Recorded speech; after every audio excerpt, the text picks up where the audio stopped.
Oi, pessoal. Boa noite para todo mundo. Respondendo a pergunta das notas, eu vou pôr elas no site acabando a aula, tá?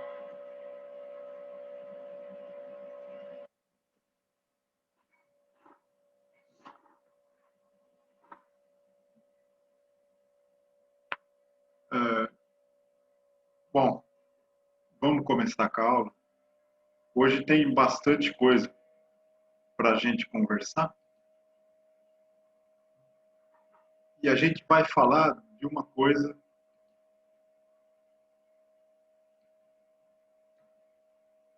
que é da onde que vem o magnetismo dos materiais. E caso vocês não tenham percebido ainda, do tempo que vocês estão estudando física, né, a área de magnetismo é uma das mais importantes da física da atualidade. Por quê?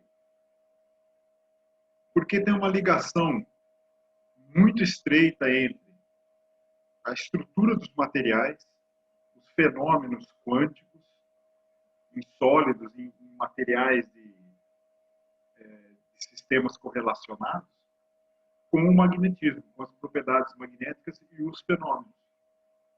Então, é uma das áreas, eu considero, uma das mais bonitas que existe, é o estudo sobre a propriedade dos materiais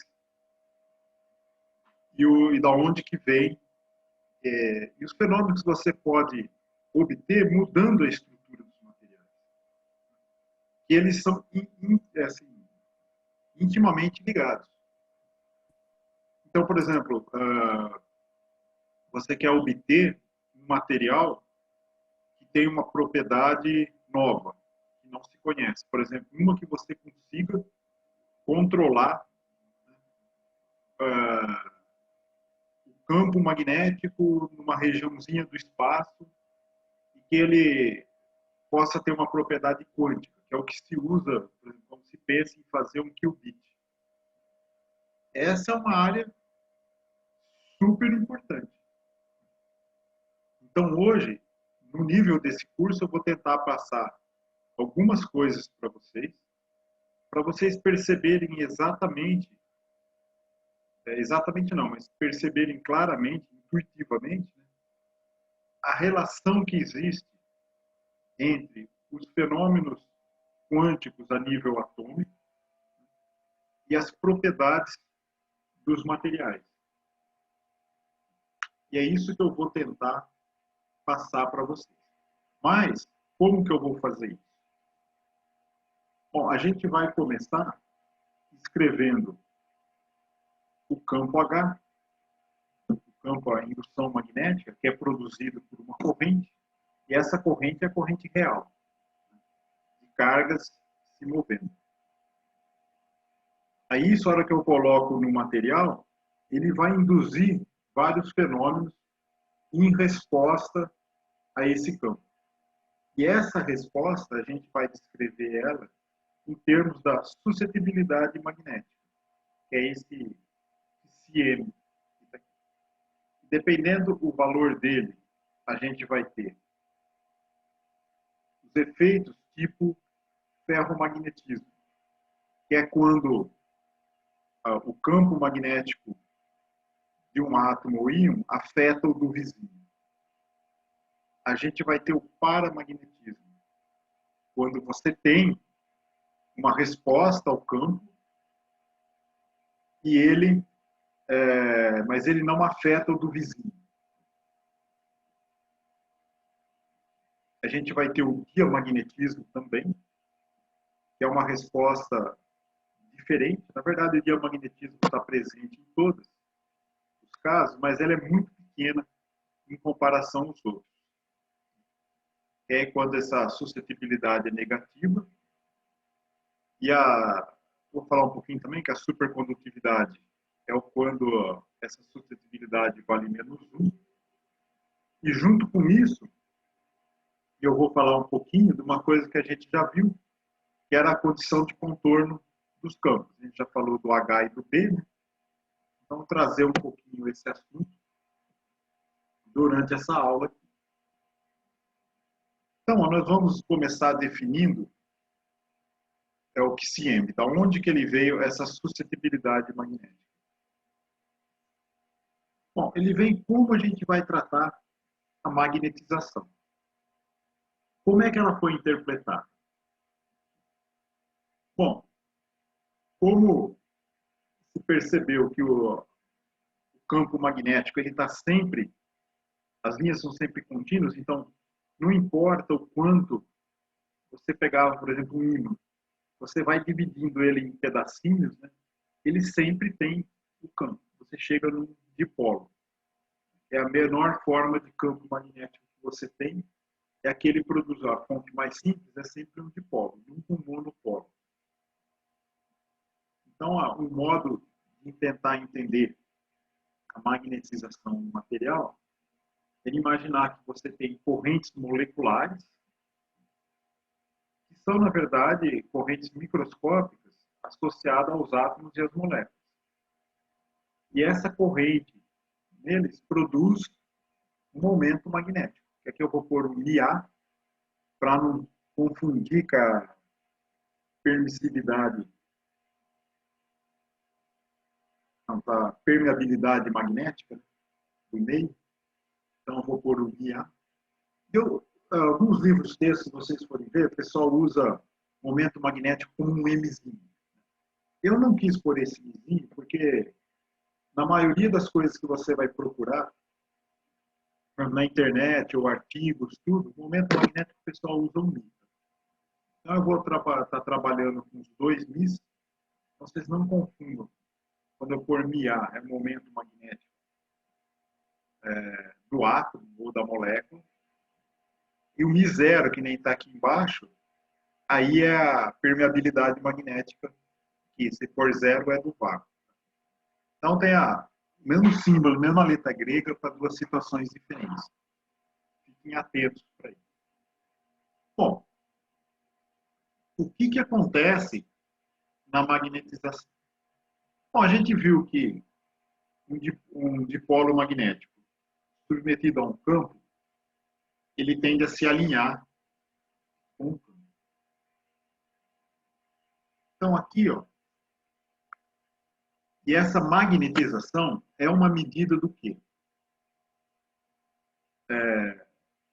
Do número de dipolos por unidade de volume que se alinham com o campo, que sofrem um alinhamento. Então, o termo mais, a magnetização M, que está aqui, né, ele é o quê? Os dipolos atômicos moleculares por unidade de volume. Mas você está vendo que ele é vetor? Significa que se ele tiver orientação aleatória, ele se cancela. Eu não tenho campo. Então, como que a gente vai descrever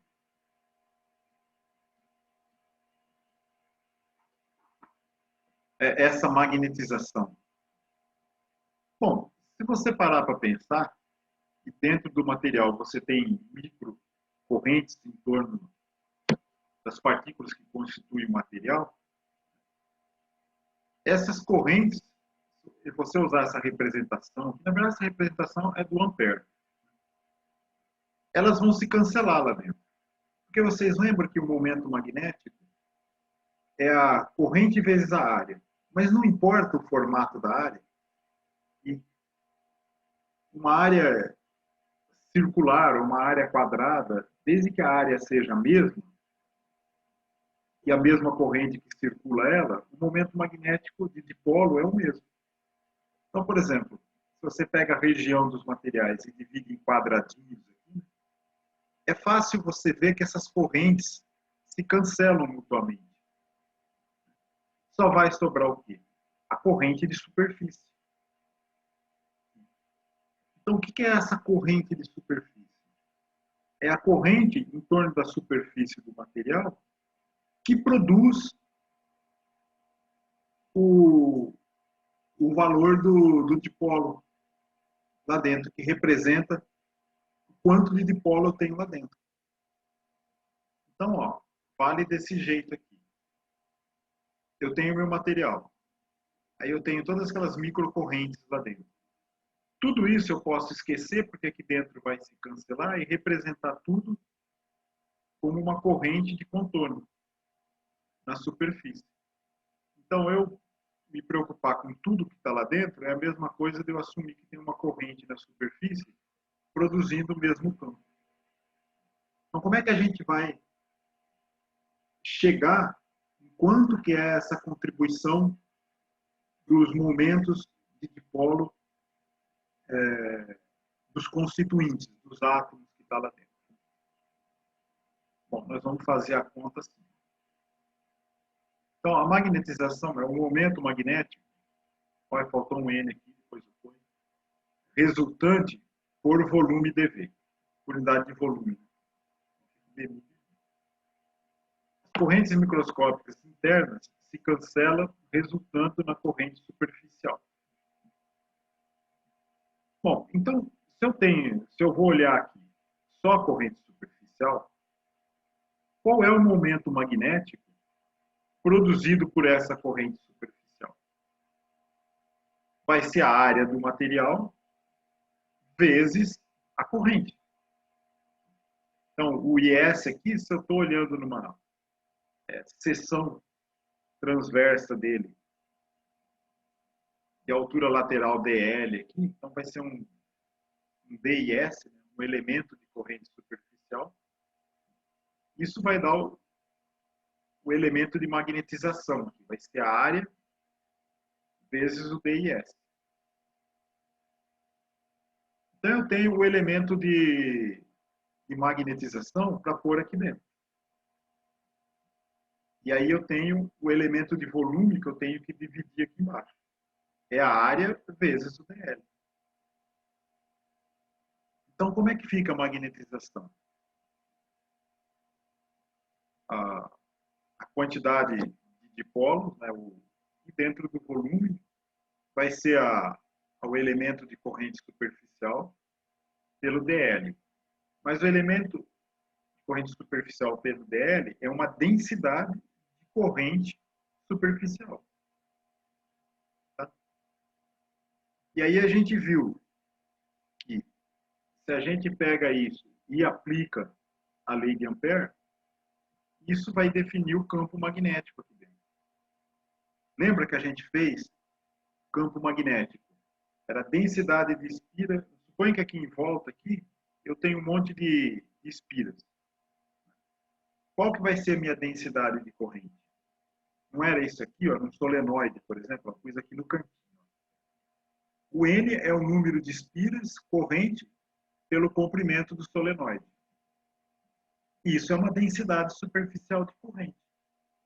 É o número de vezes que a corrente I passa num comprimento dL, que é o significado físico desse JS.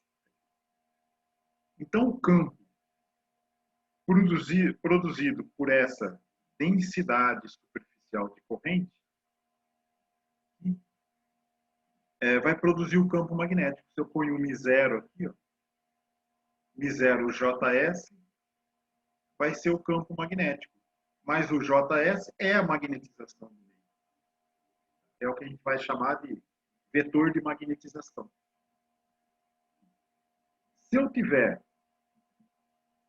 se os momentos de dipolo não estiverem alinhados, eu não gero essa densidade superficial de corrente.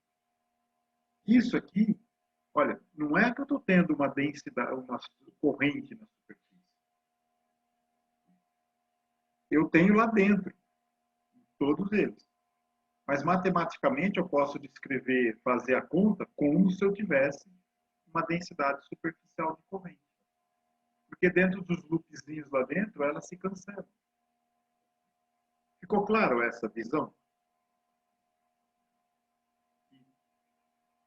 Como eu chego nessa densidade superficial, que ela tem a ver, ela é exatamente a densidade, não, desculpa, não, número de dipolos alinhados, né, o resultante do alinhamento deles lá dentro, por volume. E isso é que produz o campo que eu posso descrever.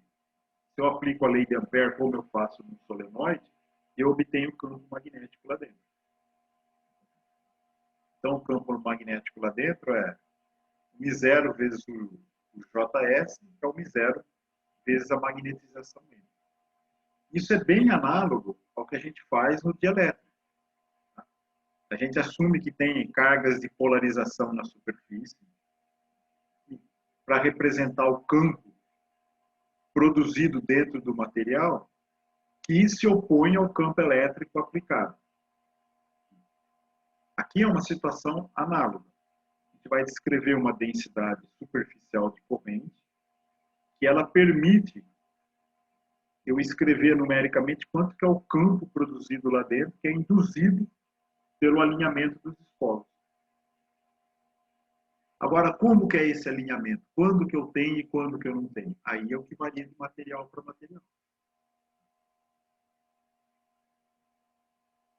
Claro essa parte, pessoal? Olha, isso daqui, essa aula é o seguinte. Eu acho muito importante vocês entenderem os conceitos.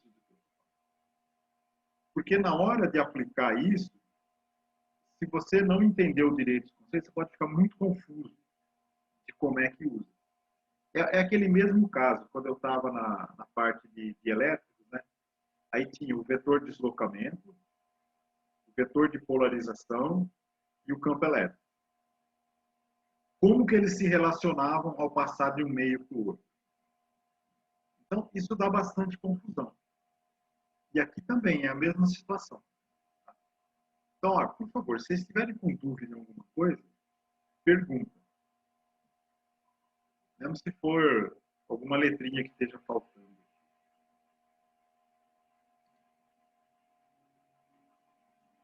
Então, aqui, ó, vamos chegar agora na suscetibilidade magnética que representa um meio. Aqui eu desenhei um caso em que eu tenho regiões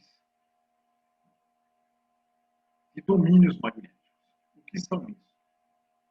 É um tipo de material onde o campo dos dipolos favorece o alinhamento do vizinho. Só que isso, em cada região, ele está orientado de um jeito.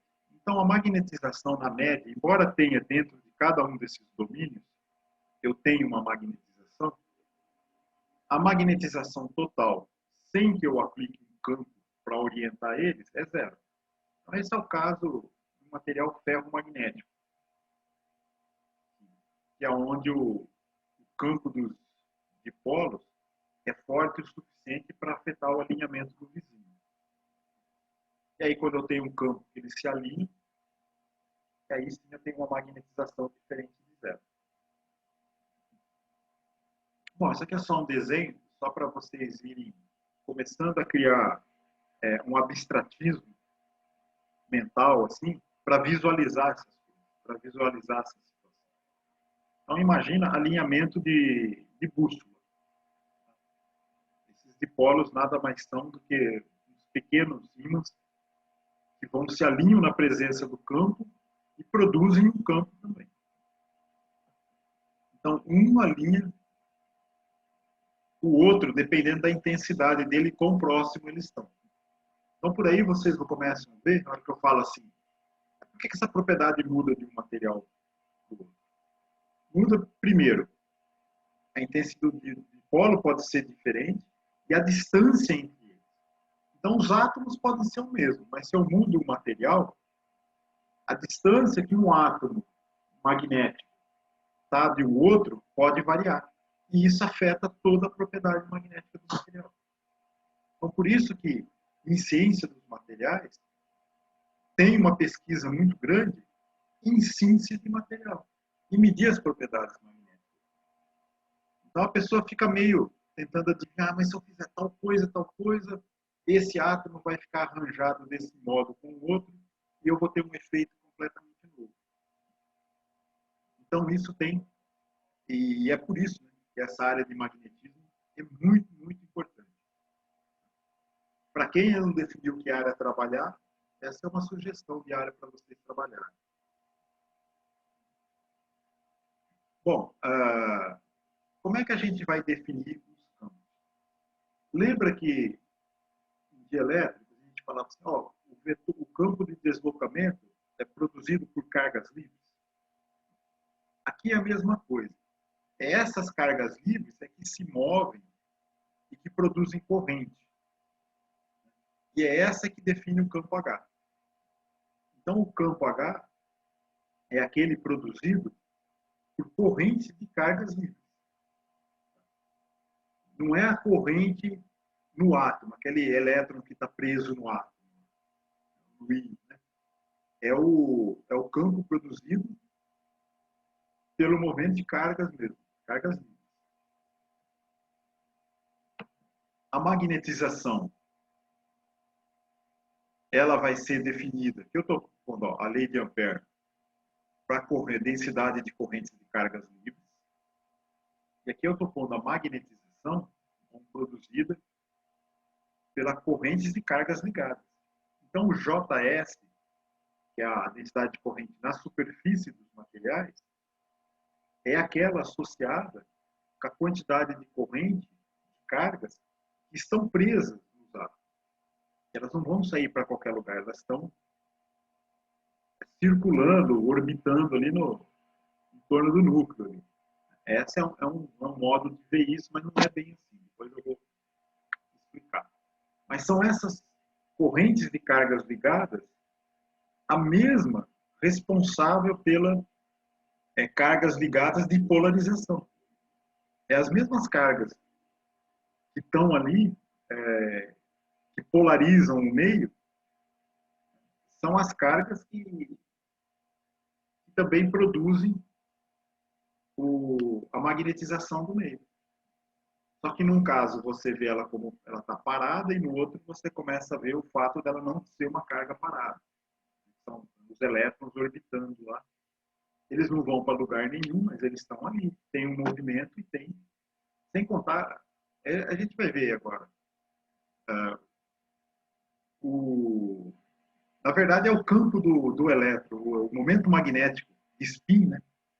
É que afeta tudo isso daí. Então, o movimento vem do fato de que o elétron é uma carga que gira em torno dela. E ela tem um momento magnético, e ela que dá uma contribuição grande para isso daí. Então, o campo B, que vai aparecer, a gente tem o campo B devido à corrente de carga livre, que é aquela que eu ponho num fio para produzir um campo de indução, essa aqui, e o quanto eu orientei os dipolos que produzem essa densidade de corrente superficial que descreve o campo de magnetização, a magnetização do meio. Então, aqui eu estou usando sempre a forma integral, né, da lei de Ampère, mas eu posso tirar isso, né, escrever em termos do... Esse aqui é o H e esse aqui é o M. Né? Então, eu vou ter que o campo magnético vai ser um μ0 do H mais M. O H vem da corrente de carga livre e o M vem de corrente de carga ligada. Então, como o M, que induz a magnetização, ou seja, ela é uma resposta do meio ao campo. Quando não for, a gente vai ver também, mas essa descrição vale sempre. Então, podemos dizer que a magnetização ela é uma constante vezes o H, que seria isso aqui. Ó. E aí que vem a suscetibilidade magnética. Então, essa também com essas linhas importantes. A magnetização ela é uma constante, um número, vezes o H. Então, sempre que eu aplicar esse H, essa constante, que é a suscetibilidade magnética, ela é uma constante? Não. Ela depende do valor do campo e da temperatura. A gente vai ver como, daqui a pouco, ela não é uma propriedade que eu tenho uma faixa de intervalos que ela é constante. É muito restrito isso. Mas a a relação sempre vale. Então, aqui tem a definição, olha. Mi0. Aí, como eu ponho o H, o M proporcional ao H pela suscetibilidade magnética, eu posso escrever o Mi0 vezes 1 mais o Xm vezes o H. Esse número, o Mi0 vezes o que está entre parênteses aqui, é a permeabilidade magnética do meio. A gente falou na aula passada, o ferro ele é 5.000 vezes maior do que o do vácuo e tal. Esse aí é aquele valorzinho. Tá lá. Uma ideia. Então aí você vê o nome, né? Por que o H a gente está chamando de campo de indução magnética? Ele induz a magnetização do meio. É o campo que você produz externo por correntes de cargas livres e põe ali para produzir. Beleza? Acharam algum errinho aí? Eu percebi que eu estou com a mania de escrever magnético sem o M. Eu vi isso em vários lugares e preciso trocar. Se vocês acharem algum aí, vocês me dizem.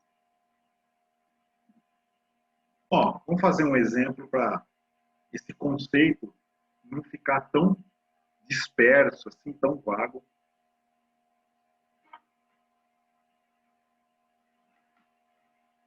Eu gosto desse exemplo.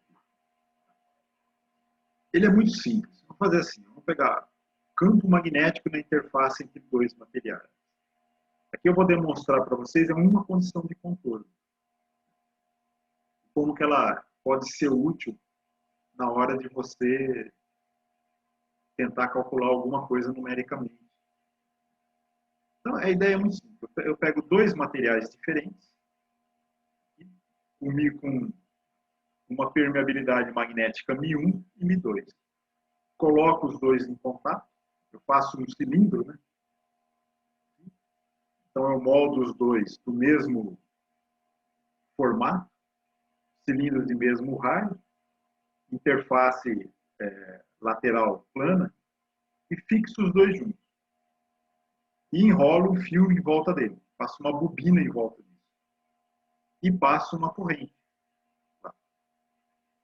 Então, qual que vai ser o campo em cada um dos meios? Porque imagina, nessa parte aqui eu gero um fluxo magnético que as linhas de campo produzidas aqui vai passar para cá também. Então, como que fica isso daí? Como que um afeta o negócio produzido no outro?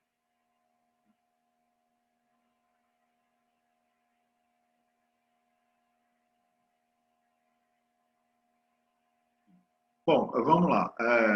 Então, a gente vai fazer esse solenoide aqui com esses dois materiais. Vamos enrolar N espiras no comprimento. Tem uma coisa errada aqui. Não repara, não. N dividido por L, que é o comprimento total, né? Então o Nzinho é a densidade de espiras.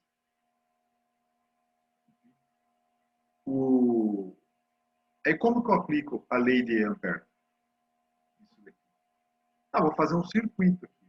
Por quê? Porque a gente já viu que o campo é sempre perpendicular a essas laterais, fora o campo é muito fraco, só vai ficar o campo aqui dentro, ó, nesse segmento de C a E. Só que em cada pedaço, ele está no meio. Então, ó, vamos dividir ele em dois campos, duas integrais. A gente sabe que só vai sobrar essa integral de C a E, e ela vai ser igual ao número de espiras que passa aqui dentro, vezes a corrente. A integral do campo H, desse de D a E, né, é o número total de espiras que passa ali vezes a corrente, então a densidade de espiras, vezes 2L, que é o comprimento do caminho de C a E, vezes a corrente. Isso aqui é a lei de Ampère. A única coisa que está diferente é que eu vou separar a integral nesse caminho em duas partes. Por quê? Porque aqui dentro eu tenho um meio e aqui é outro. Então eu vou ter a integral de C a D, que é o H1, eu estou no meio 1, escalar dl mais a integral do H2, que agora estou no meio 2, de dl. Então, vai ficar H1 vezes L mais H2 vezes L. Porque o campo é paralelo ao caminho, fica simplesmente, o campo também é uniforme, H vezes L dos dois lados. E tudo, a soma deles é o 2NLI. Aí cancela o L, né? Aí o campo H, se vocês olharem o slide anterior, né? O H é o B sobre μ do meio. Então o H1 é o campo magnético, o H1, que é a indução magnética, ele é igual ao campo magnético dividido pela permeabilidade. Isso para o meio 1 e para o meio 2. Vai ser igual a 2N. Então aqui eu tenho uma equação, B1 e B2. Mas como é que eu vou saber B1 e B2? Eu só tenho uma relação, uma equação. Da onde que eu tiro a outra equação para resolver o B1 e B2? Porque eu sei que a soma deles quanto tem que dar. Mas quanto que é cada um deles? Entendeu? Aí que entra a equação de contorno. Lembra que na lei de Gauss magnética, a gente tem que, na hora que eu aplico ela numa interface, como o fluxo magnético numa superfície fechada é zero, eu chego que o campo magnético na interface, a componente normal dele na interface de dois meios é zero. O que significa que o B1 é igual a B2. O que faz sentido, porque a hora que eu estou jogando, eu produzir um fluxo magnético aqui, a hora que a linha de campo chegar aqui, que ela é contínua, como é que ela vai desviar daqui? Como é que ela vai? Opa, aqui eu não posso. E sai para os lados, desvia? Não. É por isso que tem que dar a mesma coisa. A componente normal é a mesma do campo. Então aqui, ó, com essas duas relações, vocês vendo que eu tenho um sisteminha de duas equações? Eu tenho essa relação de cima e essa de baixo. Aí, substituindo aqui, eu isolo o B1 ou o B2. Eu resolvo os dois. Então, meu B1 ou 2 vai ser igual a 2 vezes o μ1 μ2 dividido por μ1 mais μ2. Então, os dois têm o mesmo valor e vale isso nas duas regiões. E aí eu posso pegar isso daqui e jogar para cá para calcular o H. H1 ou H2 é o μ1 ou o μ2 dividido pela soma. Está vendo que agora eu sei o quanto que é o campo magnético nesse material que tem, nesse núcleo composto de dois materiais com suscetibilidade magnética diferente? E é isso que eu usei a equação de contorno. Aí você fala assim, mas não tinha aquela condição de contorno que o campo H tangente à interface tem que ser constante? Mas aqui é o campo H perpendicular. A condição de contorno dele não se aplica à componente normal. É perpendicular ao campo. Esse H1, H2 é nessa direção também. Na direção do N. E não tem restrição por condição de contorno. Claro, olha, que exercício bom para dar para vocês fazerem. Só que depois quem sai mal sou eu, que vou ter que corrigir a bagunça de coisa que vocês fazem. Falar nisso, pessoal, capricha um pouquinho mais Tá um pouquinho mais organizado os exercícios. A resolução dos exercícios. Olha, tem umas coisas que dá um trabalhão para além. Fica o errinho para cá, o outro para lá. Bom, a gente faz o que pode. Aí, ó, quer ver agora um outro exemplo? Onde vale a conservação da componente tangente do campo H.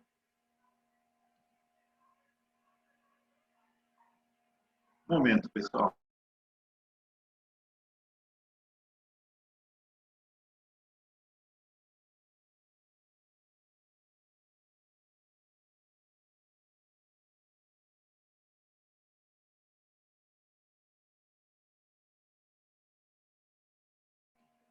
Pronto. Ó, aqui, ó. A magnetização num cabo coaxial. A gente já viu isso. A gente já fez um exercício com cabo coaxial.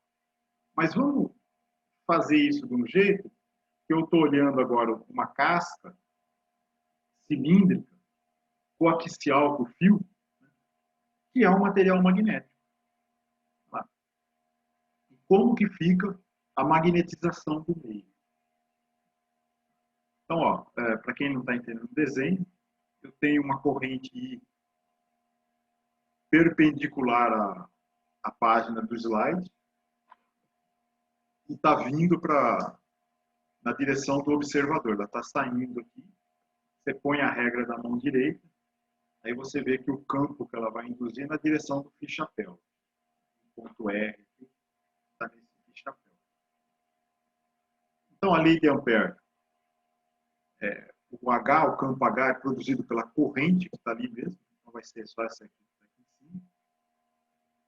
O DL é o R de fio-chapéu. Então, o H é simplesmente o módulo, só depende da distância e está sempre na direção do fio-chapéu, que é a regrinha da mão direita. O dedão na direção do fio, os dedos apontam nesse sentido aqui.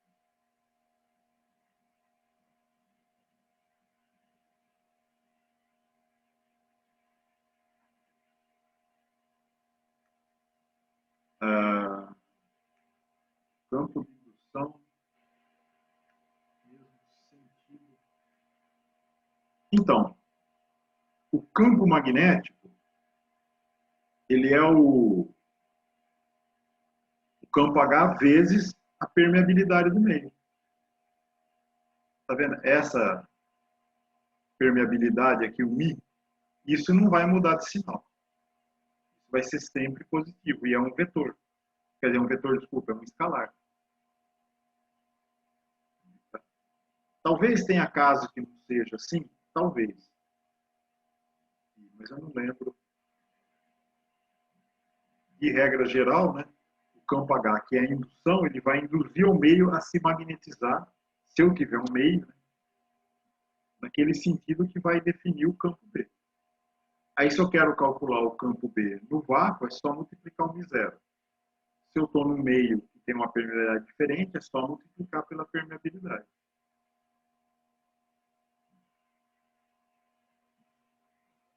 Então, aqui ó, a gente vai fazer a continha, né? A lei de Ampère, o circuito aqui, como H só depende de R, né? Vai ficar 2πRH igual a I. Então, o vetor de indução, aqui o campo de indução, é I sobre 2πr, é corrente sobre o perímetro correspondente à distância que eu estou do fio, na direção φ.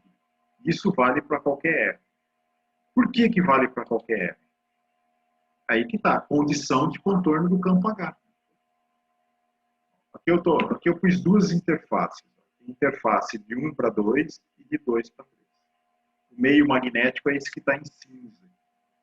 Então, eu vou indicar aqui primeiro para a componente entre a interface 1 e 2. Bom, o que a condição de contorno para ele diz? Que o H, componente tangente. Eu fazer escalar com a componente tangente é a mesma coisa de eu fazer o vetorial com a componente normal. Então, vou pegar a normal aqui, a interface de 1 para 2, que é o próprio R-chapéu. Então, H1 menos H2, produto vetorial com a normal, isso só vai ser diferente de zero se eu tiver uma densidade superficial de corrente. Aí que você fala assim, ó, espera aí, mas você não falou quando o meio se magnetiza, eu tenho uma densidade superficial de corrente? Essa é uma representação Lá, não é uma corrente real, é uma corrente de magnetização do meio. É a soma dos dipolos. E o H é densidade de corrente real, de carga livre. Tá? Não é a mesma coisa. Embora, infelizmente, eu tenha usado o mesmo símbolo, o JS, eles são coisas diferentes. Aqui, ela só vai mudar, só vai ser diferente de zero se eu tiver cargas livres. Em que direção teria que estar essa corrente de cargas livres? É isso que eu vou calcular. Ó, o H1 e o H2, de acordo com essa expressão, vale para qualquer R, e o φ-chapéu, todos estão na direção do φ-chapéu. A normal é o R-chapéu, então o produto vetorial do φ-chapéu do R-chapéu vai dar menos E-chapéu.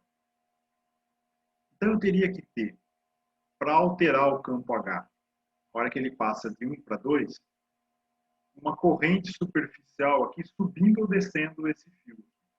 A casca, a parede, em R igual a A, isso daqui. E eu não tenho. Por isso que o campo se conserva. Lembra a hora que a gente fez a solução do campo num plano infinitesimal? Num plano, né? Um plano infinito. Ele dava o campo num sentido para lá, em cima, e em outro sentido embaixo.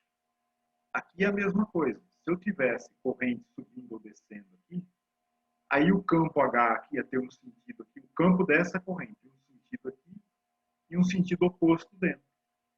Aí sim eu mudo o H ao passar na interface.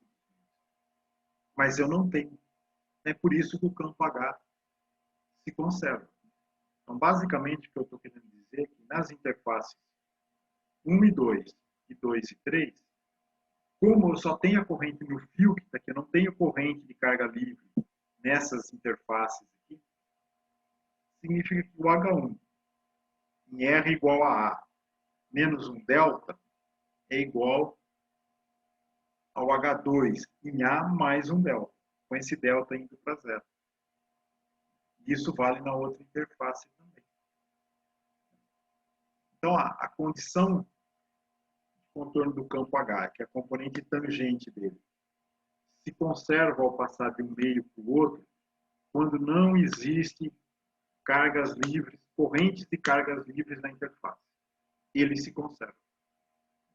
Então, esse H que a gente calculou aqui, ó, tá vendo? Ele é para correntes reais, a corrente que está no fio, e a expressão vale em qualquer região. É o mesmo caso do campo num dielétrico, o campo D, a componente normal do campo de deslocamento. Ele é o mesmo, componente normal, fora ou dentro do dielétrico. E aqui é a mesma coisa, é o análogo disso. Então, se vocês não entenderam bem aquela parte lá, é uma boa hora para ler de novo para entender essa daqui. Porque a dificuldade que vocês tiveram em entender aquilo, ela vai se repetir aqui, para quem teve dificuldade. Então, ó, aqui também eu estou introduzindo uma outra coisa. Eu escrevi aqui a constante magnética, que é o Km. Lembra que tinha a constante elétrica do meio? Que era o ε0, 1 mais a suscetibilidade dielétrica. E é a mesma expressãozinha. Se vocês pôr o ε aqui, o ε0, e aqui a suscetibilidade elétrica, é a mesma expressão. Isso aqui seria a constante elétrica, ou a constante dielétrica. Agora é a constante magnética. Então, μ é igual a μ0 vezes 1 mais a suscetibilidade magnética. E a constante magnética é simplesmente 1 mais a suscetibilidade. E ela também é, então você tem o μ aqui, ó, e o μ0. μ sobre μ0 é a permeabilidade relativa, é o Km, que também chama constante magnética. É igualzinho, tá? As definições, as interpretações. A única coisa que é realmente diferente é que nos dielétricos, a propriedade elétrica tem a ver simplesmente com a polarização, ou seja, a carga positiva para lá e para cá, e não importa muito como, você não tem muito efeito quântico. E agora, nos materiais, você vai ver bastante efeito quântico da ocupação dos níveis, se o elétron está pareado ou não está, para definir quem que é essa suscetibilidade. Então, a suscetibilidade magnética ela é igual, nesse caso aqui. Então, se fosse dado, eu quero saber numericamente isso, a constante magnética vale tanto. A suscetibilidade é a constante magnética menos 1. E a magnetização do meio é a suscetibilidade vezes o campo H. Então, o campo H eu já calculei. A suscetibilidade é simplesmente a constante magnética menos 1. E eu tenho a magnetização do meio, em função do raio. Só que agora, essa daí só vale dentro do material magnético. Então, só vale aqui do raio igual a A até igual a B. Entre A e B. É simples, não é? Então você fala assim, o campo H sempre se conserva. Não. O componente tangente do campo H se conserva quando eu não tenho corrente superficial, corrente de cargas vivas. Carga correndo. Aí ele se conserva. E o campo B é sempre igual? Não. A componente normal do campo B, ela se conserva em qualquer situação. Não depende de ter carga. Claro ou muito complicado para vocês?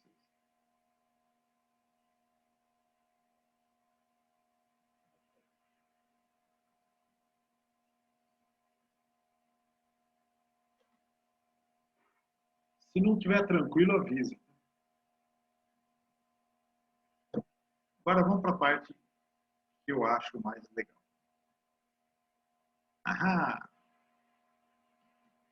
Para introduzir por que os materiais têm comportamentos diferentes, eu vou falar um pouquinho, lembrar vocês, sobre o momento angular dos orbitais atômicos. Que orbitais são esses? Quando na aula de química lá você faz o preenchimento dos orbitais, você não tem os orbitais S, P, D e F? Ao que esses orbitais estão ligados? Na verdade, na hora que você fizer a solução de como um elétron pode existir, está ligado ao núcleo do átomo, você vai ver que ele tem momentos angulares específicos que ele pode ter. Então, isso é chamado a quantização do momento angular. Da onde veio isso? Veio do primeiro modelo atômico que foi capaz de explicar o espectro de luz emitida pelo átomo de hidrogênio. Então, veio lá do Bohr esse modelo. Por quê? Não havia modo de você conseguir explicar os níveis de energia discretos do átomo. E o único jeito de fazer isso, que batia com os experimentos, era como que se um momento angular fosse sempre um número inteiro de um valor lá. Então, aí que nasceu a quantização do momento angular. E a hora que o pessoal avançou, a teoria quântica avançou, conseguiram achar a solução exata do modo com que o elétron pode existir em torno de uma condição estável em torno do núcleo, você chega que o momento angular, o módulo dele ao quadrado, que é o L quadrado, é sempre o N, que é um número inteiro, né? N e N mais 1 vezes a constante de Planck ao quadrado. O barrinho aqui, depois vocês vão ver isso aí. É a constante de Planck dividido por 2. E esse momento angular, se você tenta fazer um experimento para medir ele, você sempre mede a projeção dele numa direção. E essa projeção, ela sempre vai de menos n até mais n, variando de número inteiro. Isso tem importância, tem bastante importância no comportamento das partículas, mas aqui eu só vou falar dos orbitais.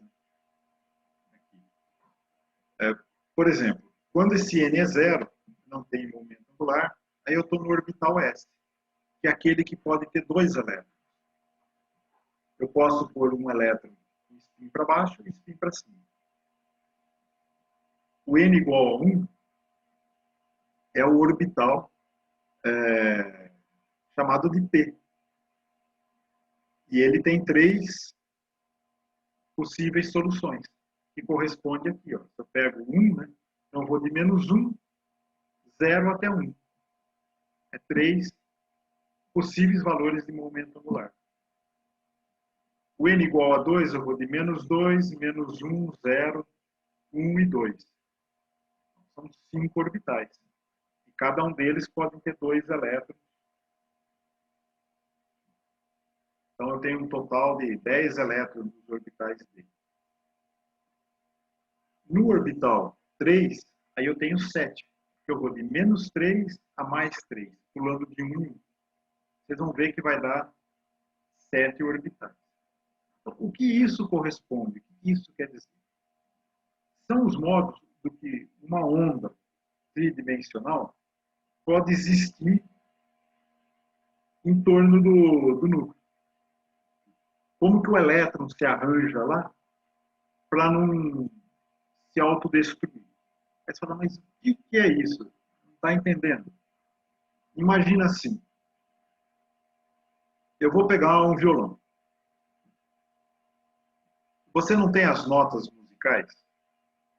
A hora que você mexe numa corda, ela vibra naturalmente numa frequência natural dela. O que é essa frequência natural dela vibrar? É uma frequência que o número de oscilações para cima e para baixo dessa onda cabe dentro daquela distância onde ela está confinada, dentro do comprimento dela. E essas soluções que vocês veem aí ilustradas, né, é a solução da equação que rege como o elétron pode existir ali dentro sem se brigar com ele mesmo. Então, tem várias analogias disso. Se vocês procurarem, vocês vão ver algumas que o pessoal pega um círculo feito de um material elástico e põe ele para vibrar. Né? Você tem vários modos de vibração. Você cria uma onda ali dentro e ela, no mesmo, ela termina, está sempre igual no mesmo. Você dá uma volta, ela está na mesma fase.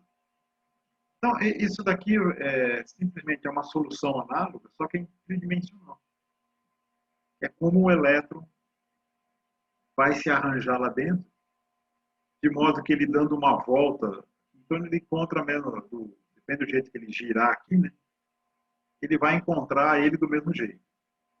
Ele vai chegar lá, olhar para ele mesmo e falar assim, ué, quem é você aqui? Ele vai ser sempre ele mesmo. De uma coisa assim, bem... Como é que se fala? Bem abstrata. Assim, né? Esse processo de interferência é como você faz para evitar o déjà vu. Você chegar em alguma coisa pelo que você já passou, né? É uma analogia bem complicada de fazer isso. Mas então aqui você vê as soluções, né? Para cada um você vê que ele tem aqui, ó, o orbital S. Só tem um, é uma coisa simétrica. Então você não tem momento angular. Por isso que ele é zero. Os orbitais P você tem 3 direções do momento. E cada um dos outros você tem 5 possíveis. O D você tem 5 possíveis configurações. E o F você tem 7 possíveis configurações. Mas o que importa para a gente é, na verdade, o fato de eu ter o princípio de Pauli, que o elétron é uma partícula de spin meio. Você põe ele igual a meio aqui, você só tem duas soluções. Você vai ter o menos meio e mais meio. Eles diferem de um. Então, o elétron é uma partícula que ela obedece à estatística de Fermi, chamada de fermions. Que é o seguinte, você não pode ter dois no mesmo estado. O único jeito de você ter dois no mesmo estado é se eles tiverem momento angular ou momento de spin opostos. Então, é por isso que você põe eles dois assim. Se ele fosse uma partícula de momento angular inteiro, você podia pôr, que é o caso do fóton, você podia pôr quanto você quisesse no mesmo estado de energia. Então, são coisas diferentes. Bom, mas, voltando para o nosso curso aqui, o que importa é esses elétrons estão pareados ou não. Por quê? Porque o elétron tem um spin. Lembra que a gente falou de quando eu tenho uma carga em rotação, eu produzo um momento magnético? Então, o elétron ele tem um momento magnético. Quando ele está pareado aqui, o momento magnético desse orbital é nulo. Quando não tem o elétron pareado, eu tenho uma resultante no momento magnético. E isso que produz a magnetização dos materiais, da maioria deles.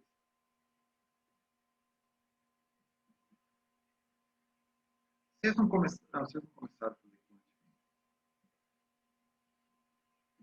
Então, ó, materiais magnéticos. É onde os átomos ou íons têm o elétron não pareado. Ou seja, aqueles orbitais ali, se eu pego todos os orbitais daquele átomo, o nível S, P, D e F, aqueles materiais que eu não tenho o elétron pareado, ele possui um momento magnético. O momento magnético atômico é diferente. Então, essa regra é fácil eu seguir e calcular? Não. Por quê? Porque o material, a hora que ele está dentro de um composto, ele faz ligação química. Ele pode perder ou ganhar elétrons. Então, um que, quando ele está isolado, neutro, ele pode ter todos pareados. A hora que ele faz ligações químicas, não. Ele pode doar um elétron para fazer parte da ligação química. Então, as ligações químicas e o material alteram aqueles que têm momento magnético, o valor do momento magnético. Tá? E aí vem uma definição de dois materiais, dois tipos de materiais. Tá? São os paramagnéticos. Como é que vocês visualizam? Bom, são aqueles em que o momento magnético é fraquinho. E ele não afeta o vizinho, o átomo vizinho. Então, você tem aquele campo magnético em volta desse átomo ou íon, mas ele não tem efeito sobre o vizinho. Ou seja, um não induz o alinhamento do outro. Pode até estar sentindo a presença, tudo, mas ele não faz o outro alterar sua direção, seu alinhamento. E isso acontece mais, esse tipo de material, né? Essa interação fraca, quando eu estou nos orbitais S e P. Aí tem toda uma razão para isso. Não vou comentar porque é capaz de falar alguma coisa errada. Então, ó, esse IA, então, ó, o campo em torno deles é isso aqui, né? Lembra aquele que a gente viu? O campo de um dipolo magnético tem essa forma. Então, eu estou dizendo que aqui o Mi é tão fraquinho que a hora que ele chega no vizinho, ele cai com R ao cubo, né, com a distância ao cubo. Ele não está contribuindo em nada para aquele vizinho ali mudar a sua orientação. Então, ele não sofre efeitos de magnetização espontânea, de domínios magnéticos. Tá? Mas aí vem os ferromagnéticos, que é aqueles em que esse momento magnético dos átomozinhos é forte o suficiente para afetar o alinhamento dos vizinhos. E isso ocorre para os materiais que têm esses elétrons não pareados, estão nos orbitais D e F. São paramagnéticos, em geral. São elétrons não pareados em orbitais do tipo S e P. E os ferromagnéticos são aqueles que têm elétrons não pareados em orbitais D e F. Depois eu vou pôr alguns valores. Eu pus essa figura aqui, eu quero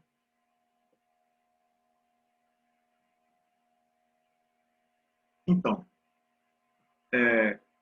quando todos os orbitais estão completos, ele não tem momento magnético. Mas ele tem efeito magnético.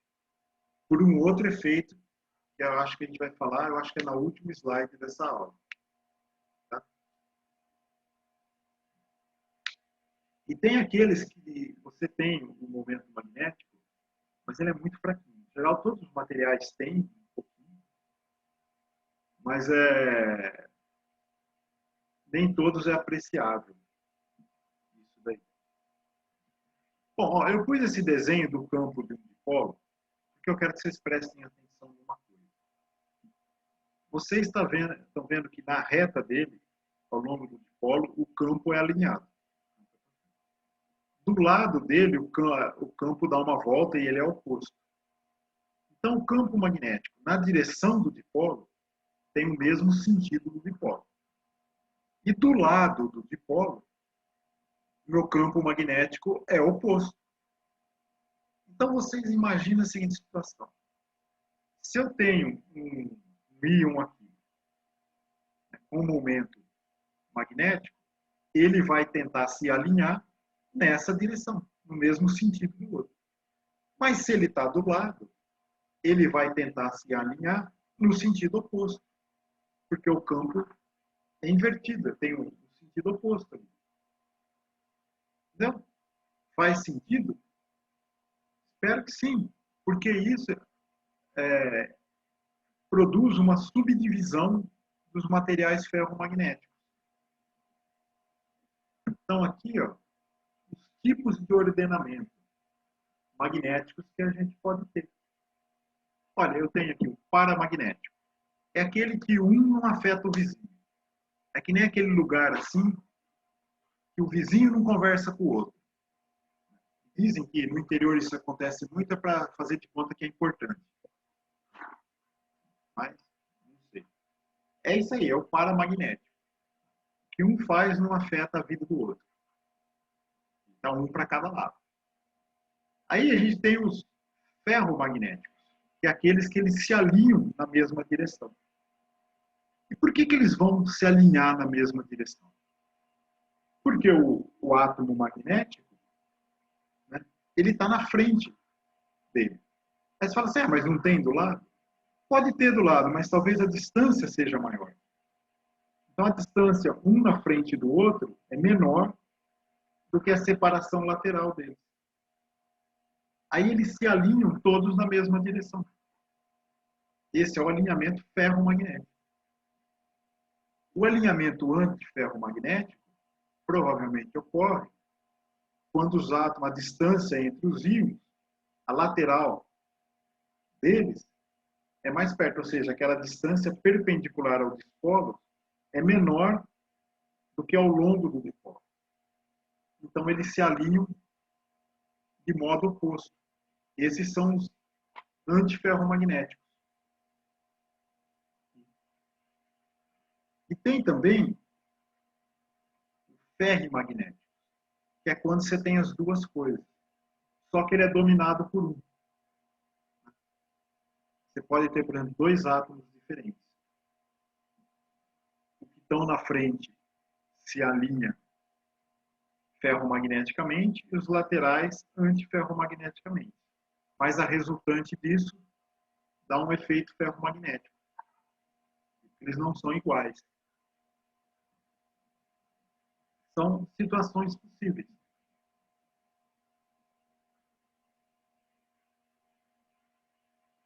Não.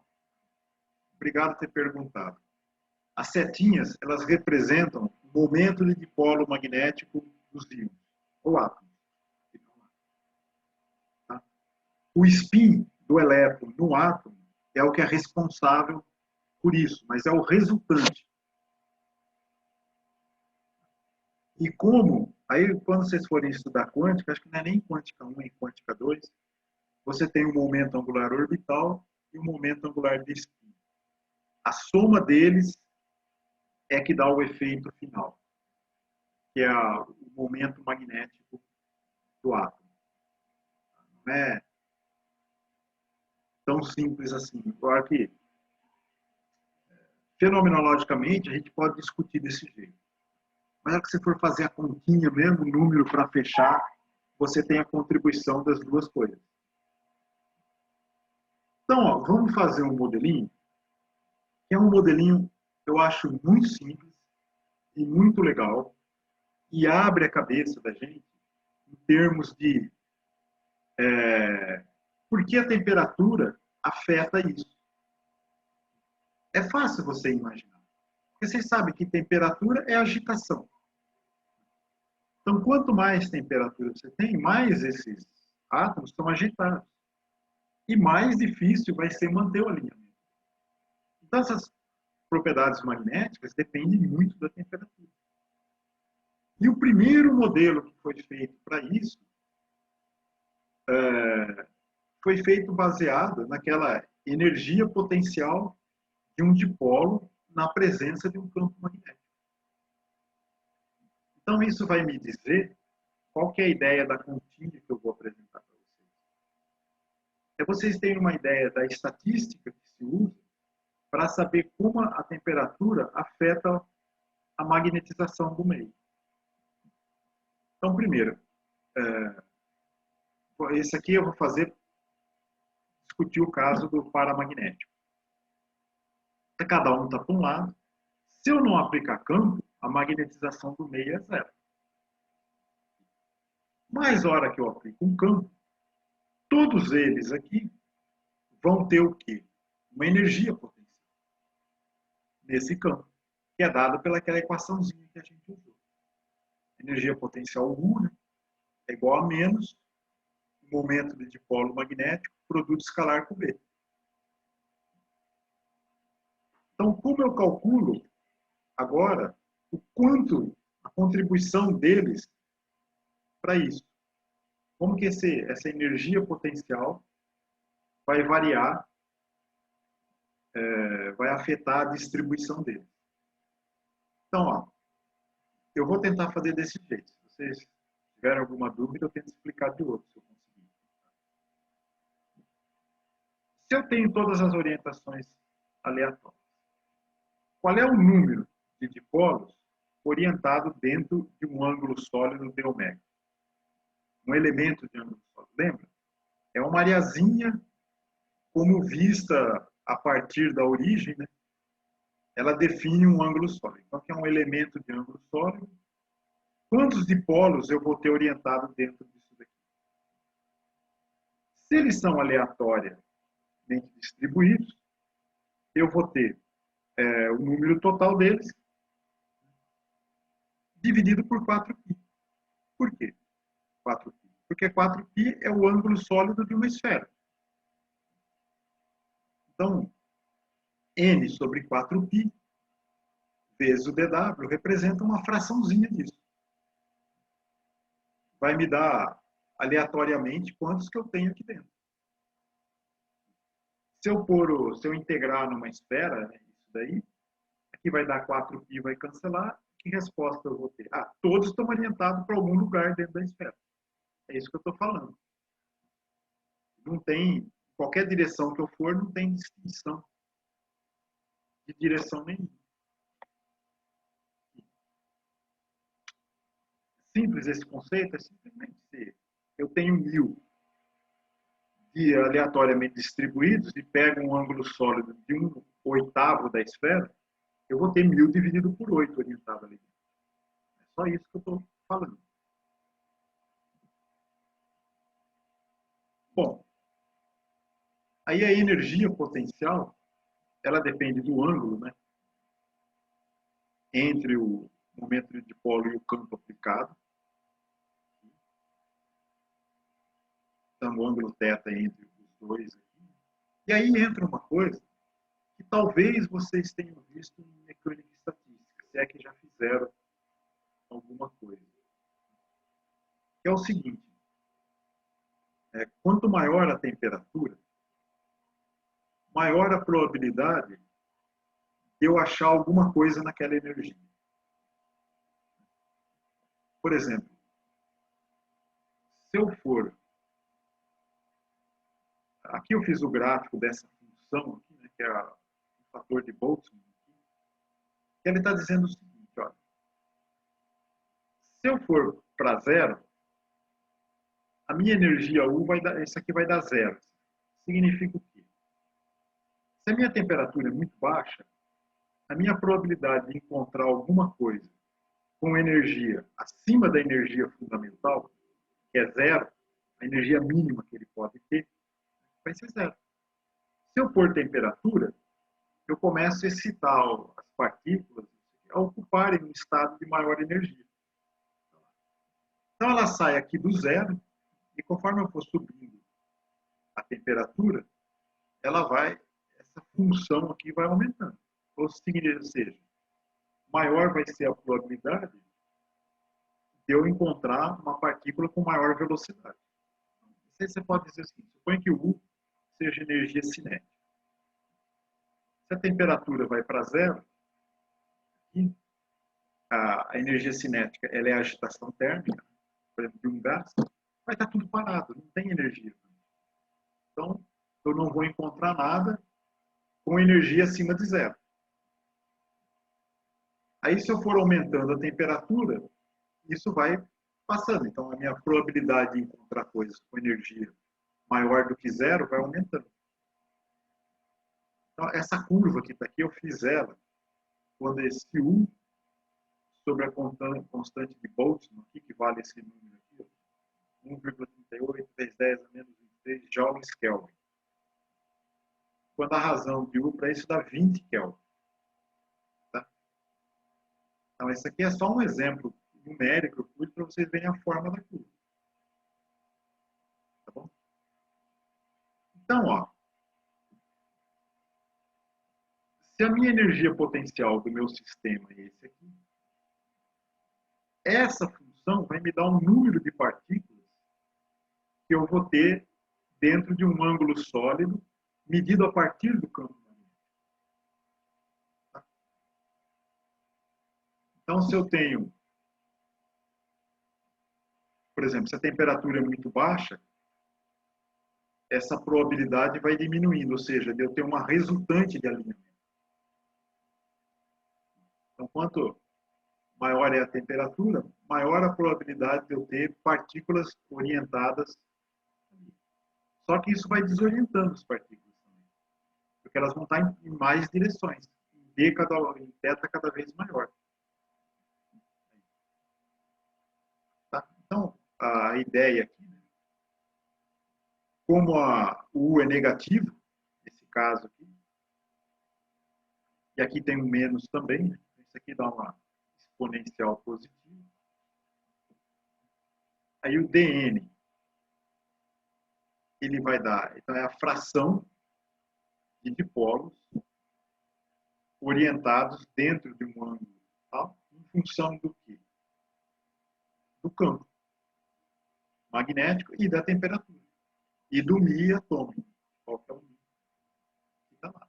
Então tudo isso entrou na conta. O d ômega é o elemento de ângulo sólido, né?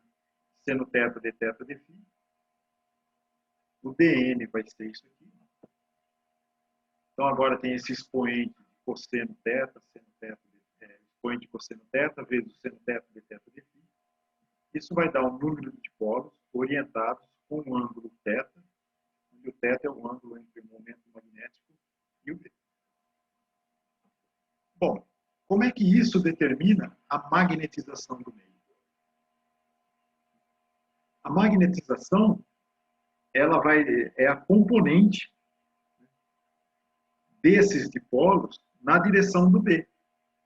Então, se eu tenho o MIA aqui, cosseno θ vai dar a componente dele. Então, é isso aqui, ó. Então, MIA cosseno θ é a componente da quantidade de dipolos que eu tenho orientado ali. Então, esse número de dipolos, a orientação deles, em função da energia potencial, em função da temperatura. Vai ser isso aqui. Toda essa integral. Então, eu posso resolver isso aí. Ela tem solução analítica, se vocês tiverem curiosidade, vocês põem lá no Wolfram, lá tem a solução disso. Mas o jeito que ela foi feita originalmente é o seguinte. O MIAB sobre KBT é um número muito pequeno.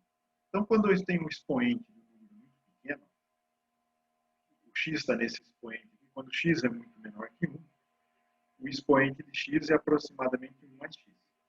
Vocês podem testar e põe na calculadora aí, x igual a 1.1.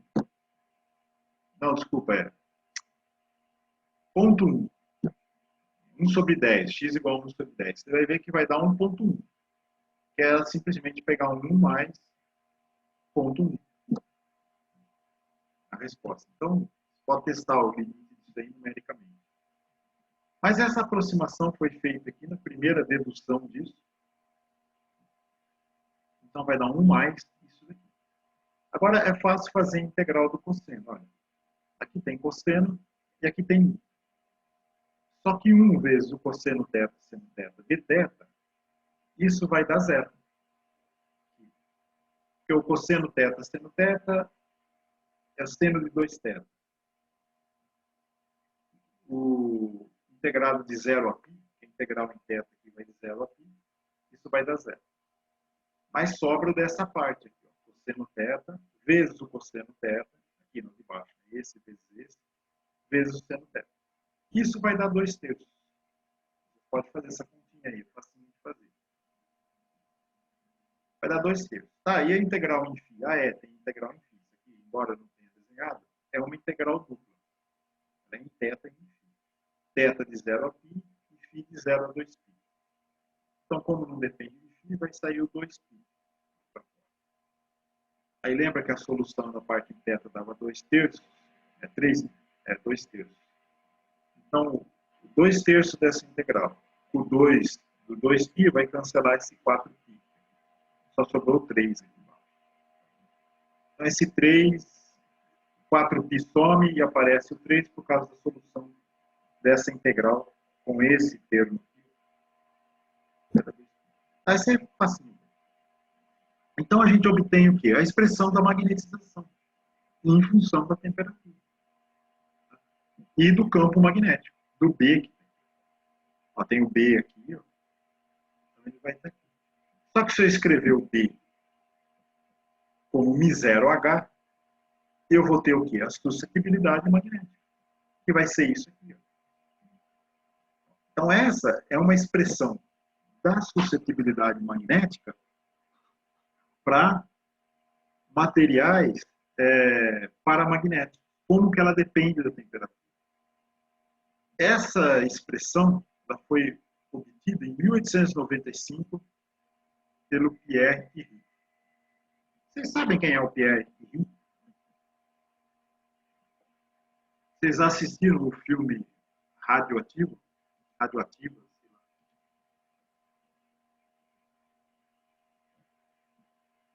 Exatamente. Você assiste o filme lá, você vai ver o que aconteceu com ele. Então, essa daqui é a expressão que ele chegou fazendo essa abordagem. Se vocês pegarem o livro-texto que eu tinha falado lá do Nielsen Weiss, ele faz algumas ponderações sobre a validade do modelo baseado na física clássica. Mas, na verdade, quando você faz essa aproximação, você ignora outros fenômenos que estariam acontecendo do ponto de vista da física clássica. Só que, na verdade, esses fenômenos não acontecem, porque as coisas são regidas pela física quântica a nível atômico. E é por isso que essa aproximação funciona. Então, para vocês entenderem alguma coisa, tentarem assimilar mais, eu vou pôr alguns números nessa conta. Bom, aqui eu pus o N, então a suscetibilidade que eu tirei do slide anterior vale isso daqui. Momento de dipolo atômico ao quadrado, dividido por 3 pela constante de Boltzmann pela temperatura. E tem o N lá, que era o número de dipolos. Só que eu não falei, mas é o número de dipolos por unidade de volume, né, para chegar na suscetibilidade. E o zero. Então, vamos brincar um pouquinho com as unidades, ver se essa conta está certa? Então, vamos verificar essas unidades. O μ0, que é a permeabilidade magnética, ela vale Tesla vezes metro por ampere. Que eu posso reorganizar isso em Newton por ampere quadrado. A permeabilidade, aqui é, aqui é a permeabilidade magnética, aqui é o momento de dipolo. É ampere por metro quadrado, que é corrente vezes área. Que também pode ser escrito como joules por Tesla. E a constante de Boltzmann é joule por Kelvin. Então, fazer esse produto aqui, ó, μ0 vezes tudo isso aqui. Então, o μ0 eu vou usar Newton por ampere quadrado. O momento de dipolo é ampere por metro ao quadrado, dividido por joule. O KB vezes T, né? O KB é joule por Kelvin, então, multiplicando por temperatura, vai sobrar o joule. Então, vai ficar Newton metro quadrado por joule. Só que o joule é Newton metro. Então, aqui vai sobrar metro cúbico. É por isso que esse aqui, ó, é o número de dipolos por metro cúbico. Aí sim, a suscetibilidade magnética, ela é adimensional. Lembra que ela é um número que se soma à unidade, é 1. Então, vamos pegar o caso do alumínio. O alumínio, ele é um típico material paramagnético. Tá? Ele tem um momento de dipolo bem fraquinho. Então, vamos pegar a densidade do alumínio. 2,7 gramas por centímetro cúbico. Massa molar. 26, quase 27 gramas. Então, aqui a gente vai pegar um dado, que é quanto vale a suscetibilidade magnética do alumínio. E a gente vai calcular com isso o momento de dipolo dele. Isso aqui é uma medida experimental. Você mede esse valor da suscetibilidade magnética. Então, vamos pôr a 300 Kelvin. Supor que isso foi medido a 300 Kelvin. Quanto vale, qual é o momento de dipolo? Então, a gente inverte essa expressão, né, para chegar no MA. Então, faço tudo que está dividindo para lá, divido o que está multiplicando e tiro a raiz. Fico com isso. Vamos calcular o N, que é o número de átomos por unidade de volume. Então, vai ser o número de Avogadro vezes a densidade dividido pela massa molar. Isso vai dar 6 vezes 10 a 28 átomos por metro cúbico. E aí eu vou pôr nessa fórmula de cima. Substituindo todos os valores, eu vou ter a suscetibilidade, o 3, constante de Boltzmann, a 300 Kelvin, o N e o μ0. Aí eu tiro a raiz. Então, o momento de dipolo do alumínio a 300 Kelvin não. Vale isso daqui. Baseado numa medida de suscetibilidade que foi feita a 300 Kelvin. Mas também não sei se esse valor foi feito a 300 Kelvin. Eu pus aí só para a gente fazer a conta. Então, isso aqui vai dar 1,9 vezes 10 a menos 24 ampere metro. Que muitas vezes é expresso, em geral, né, em termos do magnetron de Bohr. Que seria isso daqui. Você está vendo que ele vale? Isso aqui é quase 2, isso aqui é quase 10. Então, o MA, ele seria 1/5 do MB. Nós estamos vendo que ele é menos que 1 MB. E aí, na próxima slide eu vou falar do ferro, a gente vai comparar os valores. Então, isso aqui é da ordem de 2 vezes 10 a menos 24. E a gente vai ver que o do ferro é umas 10 vezes maior. Entenderam essas continhas? Ficaram com alguma dúvida? Por favor, pergunte.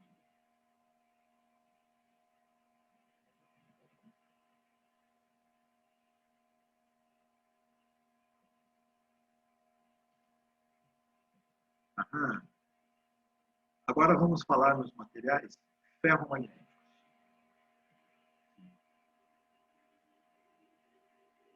Aqueles paramagnéticos, assim, eles são altamente suscetíveis à temperatura. Mas os ferromagnéticos, acima de uma certa temperatura, eles também se comportam como ferromagnéticos.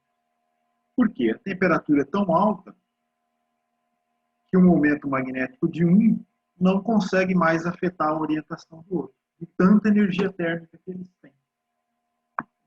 Vai ver isso no próximo slide, mas tem algumas coisas importantes aqui para dizer. Aqui, ó, eu coloquei uma lista dos átomos que mais tem propriedade, ou seja, que tem um momento de dipolo atômico, né, ou iônico mais fortes. E o que caracteriza isso? É que eles têm elétrons não pareados nos orbitais D. Esse grupo aqui, ó, que é o grupo do ferro, é no orbital D. E esse aqui das terras raras aqui é no orbital F. Então, ó, vamos pegar aqui, ó. Aqui eu tenho o orbital 5. Então, se ele faz uma ligação química, esse 1 que está aqui, ó, vai participar da ligação química. Ficou cromo 1+. E aí ficou no nível D, que cabe 10, ficou 5 elétrons não pareados. Mas isso não é uma regra geral para dizer quem é mais forte do que eles, porque tem aquele efeito de acoplamento com a órbita. Aqui também é a mesma coisa, ó. O ferro, ele tem 6 aqui no nível D, então tem 4 não pareados. Aí tem o ferro 2+, ele perde esses 2 elétrons. Aqui no caso do ferro, lembra que o outro era 2 vezes 10 a menos 24? Ó, o ferro é 2,06 vezes 10 a menos 23. Esse é o ferro neutro, com todos os elétrons. Então, já é 10 vezes maior o momento de dipolo magnético do átomo. E assim vai. Ó. Você vem para o outro aqui. Ó. O mais forte conhecido desses daqui é o do gadolínio. A hora que você tem o estado 3+, você tem aqui ó, o D1 e S2. Você faz uma ligação química, o metal ele perde esses 3 elétrons. E o nível F, você pode ter 14 elétrons pareados e 7 não pareados. Então ele dá um momento de dipolo magnético muito grande no estado 3+. Só que, como a gente vai ver, né, isso não é um estado que você pode ir em temperaturas altas. Ele perde a propriedade. Então, ó, e aqui tem uma das coisas mais famosas para quem estuda propriedade de materiais, né, é o ciclo de esterese. Se eu tenho ou não ciclo de esterese. Que é a grande propriedade do ordenamento de domínios magnéticos. Vamos entender primeiro esse aqui, o que está à esquerda. Então, aqui é o campo H, né? Então, suponho que eu peguei o material aqui, um cilindro dele, tipo esse do ferro, aqui, enrolei um fio em volta e aplico um campo H. Então, no instante que eu aplico o H, ele sofre uma magnetização linear, esse trechinho aqui. E olha a diferença, olha, aqui aumenta muito a magnetização. E aqui o H aumentou pouquinho.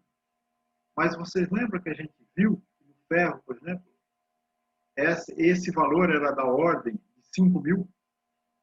Não é. Para um pouquinho de campo de indução aqui, né, a magnetização, o campo lá dentro aumenta muito. É isso que ele quer dizer, que ele sobe rápido. Aí ele vai, aí chega uma hora ele satura. Por que ele satura? Porque todos estão alinhados. Não adianta pôr mais campo. Não vai surgir átomo novo lá se alinhando ao campo. Todos eles já se alinharam. Então eles têm uma subida rápida e aí eles saturam um certo valor. Aí eu falo assim, vou inverter a corrente no meu solenoide. Aí eu começo a diminuir a corrente, eu vou diminuindo o campo de indução e ele volta exatamente do mesmo jeito. Aí se eu inverto a corrente, né, ele alinha tudo para o outro lado, do mesmo jeito. Então o que acontece? Eu pus o campo, todos os átomos se alinham, mas o alinhamento de um, né, não mantém o alinhamento. Por quê? Eles podem ter um momento de dipolo magnético forte, mas eles podem estar um átomo distante do outro. Então eles têm momento magnético forte, mas um não afeta o outro, não porque o momento magnético é fraco, mas porque eles têm uma certa distância entre eles. Então eu construí com isso um material ferro-magnético, que eu controlo o alinhamento deles com um campo externo. Isso é ótimo para algumas aplicações. Vocês sabem o que é eletroímã? Eletroímã é aquelas chaves magnéticas que, por exemplo, você usa para abrir e fechar um circuito de água. Por exemplo, a máquina de lavar roupa. Que ela põe, entra a água, sai água. Quem controla essa entrada e saída de água é um eletroímã. É uma bobina em torno de um núcleo de ferro doce ou de um aço. Ele é um material magneticamente mole, ou seja, eu inverto o campo dele lá dentro, facinho. Uma vez que eu alinhei, esse campo não se, ele só se mantém se eu tiver o campo de indução. Se eu tiro o campo de indução, ele cai rapidamente. E também dispositivos de corrente alternada. O que é um dispositivo de corrente alternada? É um transformador. Você quer converter corrente 120 volts, você tem na tomada, você quer converter para 10. Você usa, são duas bobinas em torno do núcleo de ferro, de um núcleo magnético. A corrente ela inverte com a frequência de 60 Hz. E a magnetização disso daí tem que inverter na mesma frequência. Para você não ter perda.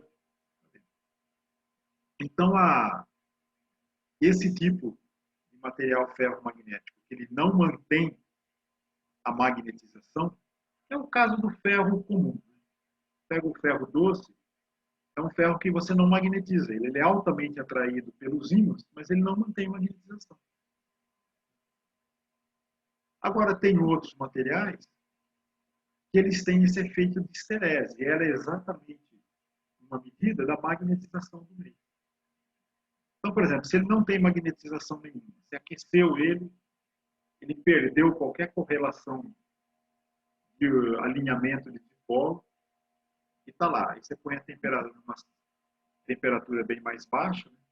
Você não tem magnetização nenhuma, ele sai aqui do zero dessa curva. Aí você vai pondo um campo de indução, você vai ligando a corrente na sua bobina. Ele começa a aumentar, ele aumenta rápido. Vai até saturar. Saturou. Agora você vai desligando a corrente, diminuindo ela, ele vai voltando. Chegou aqui, o que é aqui?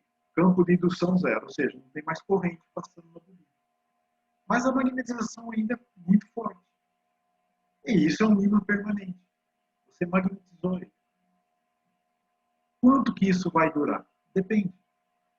O quão alta é a temperatura que você precisa submeter o material para ele perder essa magnetização. Você pegar um martelo e ficar batendo nele, você vai fazer perder a magnetização? Sim, pode ser que sim. Você está dando energia para ele e a energia faz desorientar os dipolos. Então, esse fenômeno que ele para a magnetização é a remanescência, que é o que se usa, material que tem essa propriedade, você usa para ímãs permanentes. Bom, tá, parou aí, que graça tem? Vamos continuar diminuindo a corrente. Você vai diminuindo a corrente, ele continua tendo magnetização. Até que você chega num valor de corrente que corresponde a um dado H, que aí a magnetização é nula. Essa é a situação, a coercitividade do material. O quanto de campo você precisa pôr para neutralizar o alinhamento espontâneo dele. E aí, se você continuar diminuindo o H, você vai ver a curva se repetir. Só que a hora que você volta, né, ela fica nesse ciclo aqui, ela não volta mais para cá. Tá? Porque você tem a coercividade e a remanescência atuando nos dois sentidos do campo. Entenderam? Legal, não? Vamos ver o que mais que eu vou falar para vocês.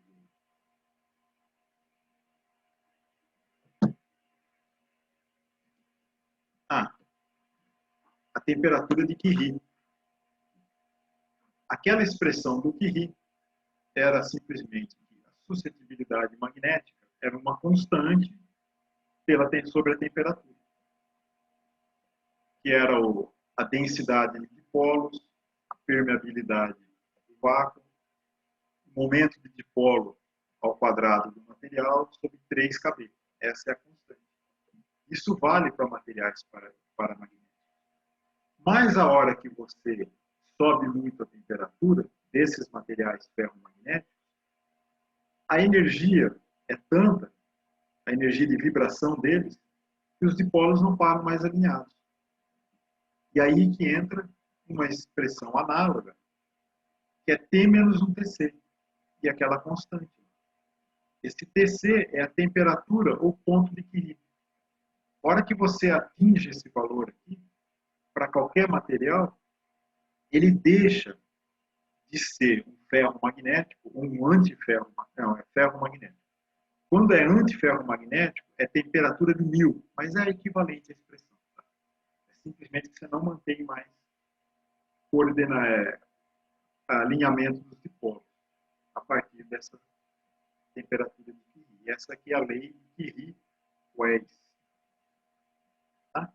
Então, para T maior que Tz, você tem uma transição entre a propriedade ferromagnética e paramagnética. Só para enfatizar, que Curie, temperatura de Curie para alguns materiais magnéticos, olha, o cobalto, olha como é alta a temperatura. Você pode ir para 1388 kelvins. É aí só que ele vai deixar de ter aquele efeito de remanescência, de manter a orientação dos dipolos. O ferro é 1047. O níquel é 627. E aqui eu estou comparando o momento de dipolo desses átomos de íons, né, em relação ao magnetron de Bohr. Então, o alumínio é da ordem de 0,2, que ele é um paramagnético. O ferro é 2,2, vendo que é 10 vezes maior. E o gadolínio 3+, é quase 8. Você vê como é muito mais forte. Mas esses átomos terrários, eles são grandes, e a distância entre eles é maior. Então, torna eles... Lembra que o campo magnético de dipolo cai com a distância ao cubo? Então, um pouquinho que se aumenta a distância, altera muito a capacidade deles um afetar a orientação do outro, do vizinho. E é por isso que o comportamento ferromagnético do gadolínio, em temperatura ambiente, ele já passou da temperatura de Curie. ele tem essa propriedade magnética um pouquinho abaixo da temperatura de equilíbrio. Então, vocês estão entendendo como a propriedade magnética do meio é muito afetada pela temperatura. Então, essa é a coisa mais comum que existe. Aqui na USP, quase todos os laboratórios de física sempre tem um grupo que estuda a propriedade magnética, que se consiste muito em síntese de materiais e estudo do comportamento deles em função da temperatura. Tá? Tem inúmeras aplicações tecnológicas. Uma delas é a memória do celular. Vocês não lembram disso, mas eu lembro. Tinha uma época que você, espaço para armazenar dados, era uma coisa super complicada. A gente não tinha dispositivo que você conseguia armazenar dados. Era irrisória a quantidade de dados que você conseguia colocar. Mas aí descobriram uma propriedade, que é a magnetoresistência gigante. E é isso que deu origem a essas memórias que você consegue por gigabytes. Você provavelmente deve ter um celular com 64 gigabytes, 128 gigabytes. Você falar em coisa de giga, isso aí veio... uma vez que eu ouvi falar isso, acho que foi antes de 2000. Você tinha problema em armazenar coisa 2000. Aí, com a descoberta da magnetoresistência gigante, então o que é? Propriedades magnéticas. E agora nós estamos trabalhando numa outra frente, que tem se ouvido falar muito aí na USP, tem vários grupos que trabalham com isso, que é isolantes topológicos. Por quê? É uma propriedade magnética dos materiais, é de condução, na verdade, de spin, de elétron com spin polarizado. E esperamos vai ser possível fazer o dispositivo de qubit, com essa tecnologia. Bom, e vamos agora falar... Nossa, fiz mais um exemplo, não vai acabar tarde. Esqueci desse. Então, aqui eu estou fazendo um exercício, fazer uma continha. Peguei o momento magnético do ferro, que é isso aqui. A densidade do ferro, a massa atômica, e aqui eu vou calcular um número de momentos magnéticos por volume, que é o número de átomos por volume. Então, simplesmente a densidade, o número de Avogadro, dividido pela massa atômica, e eu vou ter 8,5 vezes 10 a 28 átomos por metro cúbico. Agora, se a minha amostra está saturada, ou seja, eu apliquei o campo H, de modo que a magnetização não aumenta mais, qual é esse valor? É quando todos os dipolos estão alinhados. Então, é a quantidade de dipolos por metro cúbico vezes o I. Então, isso vai dar a magnetização em ampere-metro, que é a unidade de magnetização, que é a mesma unidade do H. Então, vai dar 1,75 vezes 10 a sexta ampere-metro, que é a magnetização de saturação dentro de um bloco de ferro. Agora, se eu tenho um pedacinho de bloquinho, um cubinho de ferro, que pesa 1 grama, e ele está todo saturado ali, vamos supor que isso aqui é uma liga, que essa liga ali, embora tenha a mesma quantidade de ferro, tem mais alguma coisa ali que trava um pouquinho o movimento dele. Na hora que eu tiro o campo, ele mantém a magnetização. Eu fiz um ímã, pequeno ímã. E ele tem 1 grama. Qual que é o momento de dipolo magnético desse cubinho de ferro? Então, o volume é 1 grama, né? Então, eu pego a massa e divido pela densidade. Isso vai dar um volume 0,127 centímetros cúbicos. O μ quanto vai ser? O volume vezes a magnetização. Porque é o número de dipolos que eu tenho lá dentro. Porque a magnetização nada mais é do que dipolos por metro cúbico. por volume, vezes o valor do momento magnético. Então, se eu quero, simplesmente faço o volume vezes a magnetização, eu vou ter, aqui eu pus em metros cúbicos, então aparece o menos 6, aqui o 10 menos 6, vezes isso. Esse é o momento magnético desse pedacinho aqui, 0,22 ampere por metro quadrado. E aí eu quero saber como é o campo magnético em torno disso. Pego aquela aproximação de campo magnético de dipolo e jogo esse valor do μ aqui. Aí eu sei calcular o campo na direção dele, lateralmente a ele, cai tudo com R3. Então esse exercício é legal porque aqui tem uma sacada que é difícil para você pensar se alguém perguntasse para você. Como é que calcula o momento magnético de um bloquinho, de um ímã? Bom, se eu sei a magnetização dele, é simplesmente multiplicar a magnetização pelo volume dele. Por quê? Porque magnetização é o número de dipolos por volume, é a densidade de dipolos alinhados, né? Mas não é em número de dipolos, é a soma do momento dos dipolos dele.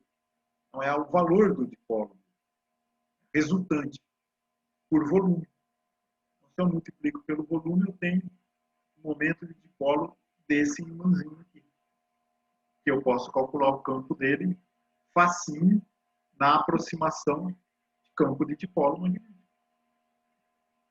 Perfeito, não? Simples. Embora essa área do magnetismo seja rica em física, um monte de coisa, ela não é complicada. O problema é que está tudo lembrado de tudo isso o tempo todo. E agora sim, vamos fechar a aula aqui, falando do último efeito magnético, que é aquele quando a suscetibilidade magnética é negativa. O que acontece se ela é negativa? Eu vou diminuir o campo dentro do material, mas a linha do campo não é contínua. Lembra do campo magnético? É contínua. Se eu tenho fluxo de campo e eu estou jogando ele no material, mas ele é diamagnético, ou seja, ele diminui o número de linhas que está ali, o que ele vai fazer? Ele vai fazer essas linhas dar volta nele, não entrar. E como que ele faz isso? Ele faz isso induzindo uma corrente, e essa corrente produz um campo oposto ao que está tentando entrar. O que é isso? Então, para vocês entenderem isso, aí que entra a última lei, a última equação do eletromagnetismo, que é a lei de Faraday, que é a lei da indução. Na hora que você tenta alterar o fluxo magnético no meio, que ele tem cargas que podem se mover, essas cargas vão produzir um campo que vai se opor.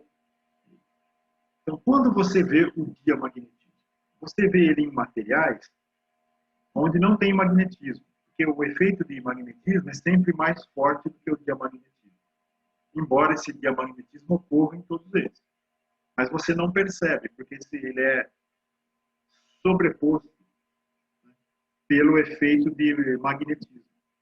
Mas, aonde você não tem magnetismo? Nos materiais onde todos os elétrons estão pareados. Então, nesses materiais, o diamagnetismo é dominante. Então, você começa a ver os efeitos de, por exemplo, que nem esse aqui, ó, é uma plaquinha que fica flutuando num campo magnético. Por que ela flutua? Porque a hora que a força-peso puxa ela para baixo, o fluxo do campo magnético tende a aumentar, porque você vai mais perto da fonte do campo. Mas o aumento do campo, a gente vai ver na lei de Faraday, que induz uma corrente oposta. Aqui tem uma corrente induzida. Se você põe a regrinha da mão direita aqui, você vai ver que ela está produzindo um campo oposto a esse. Então, a força-peso puxa essa plaquinha para baixo, mas a corrente induzida produz um campo que repele ele. Então, ele fica, parece que flutuando. Então, ó, o mais conhecido, esse exemplo aqui que está aqui, ó, é um material com uma estrutura complicada, que é o carbono pirolítico. É um modo de fabricar o carbono, que seria grafite, só que ele é feito de um jeito que ele fica com um monte de defeitos. Mas esses defeitos produzem ligações químicas que não seriam as mesmas que estariam presentes no grafite, que faz com que você não tenha elétrons não pareados lá dentro. O efeito do diamagnetismo ele foi observado no bismuto em 1778. Olha que faz tempo, hein? O pessoal pôs um perto do bismuto, o bismuto, ó, vou vazar daqui. Ele cai fora. Então, se você olha o bismuto, o metal bismuto, ele tem uma oxidação, várias oxidações. Uma delas é a 3+, que é a que está presente na forma metálica. Aí você, pondo esses 3+, que é o estado de oxidação dele, esses elétrons eles estão compondo os elétrons de condução do metal. Mas eles não, só ficou o orbital preenchido com elétrons pareados. Então ele não tem propriedade magnética na forma metálica, e sim diamagnética. E aí entra os supercondutores, que é onde isso fica muito interessante. Por quê? O que é estado supercondutor?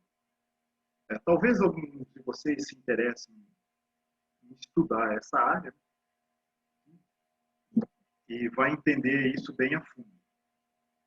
Fenomenologicamente, o que eu posso falar para vocês é o seguinte: o que é uma corrente normal? Você tem os elétrons de condução indo para um lado para o outro, em resposta a um campo.